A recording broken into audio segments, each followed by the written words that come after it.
Et si tu étais vraiment libre?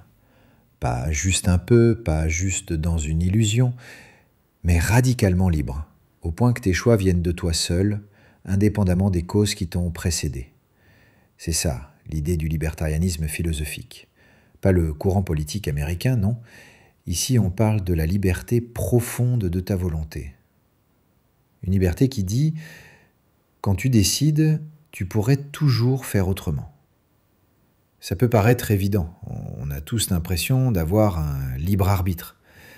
Quand tu choisis de prendre un café plutôt qu'un thé, ou de dire oui plutôt que non, tu as l'impression que ça vient de toi, que rien, ni ton passé, ni tes gènes, ni la société, ne te force totalement. Le libertarianisme va encore plus loin.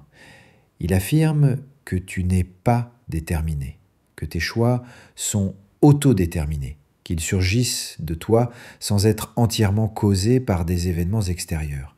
Ton passé, ton caractère, tes habitudes influencent bien sûr, mais ils ne dictent pas tout. Pour un libertarien, si ta volonté est déterminée par autre chose que toi-même, alors tu n'es pas libre. Il faut que tu puisses être la source première de tes décisions. Sinon, tu n'es qu'un domino qui tombe parce qu'on l'a poussé.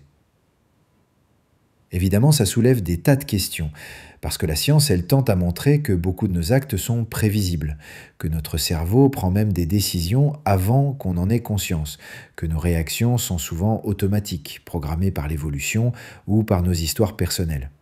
Alors, le libertarianisme est-il une illusion réconfortante, juste une jolie idée pour se sentir spécial, hors du grand mécanisme de l'univers, ou est-ce que c'est ce qui fait de toi un humain unique, un être moral capable de choisir autrement, même à contre-courant de tout ce qu'il a façonné? Parce que si on enlève cette liberté ultime, qu'est-ce qui reste de la responsabilité? Peut-on encore parler de faute, de mérite, de courage, si tout est juste le produit de causes passées? Le libertarianisme pose une autre question cruciale. Est-ce que tu pourrais vraiment agir autrement, dans la même situation, avec la même histoire, les mêmes émotions, au même moment? Ou est-ce que ce sentiment de liberté n'est qu'un tour de passe-passe de ton cerveau pour donner un sens à ce qui t'échappe? C'est vertigineux. Et pourtant, peut-être que croire en ta liberté fondamentale est nécessaire pour avancer, pour continuer à te battre, à aimer, à décider, même si le monde te pousse parfois dans une direction.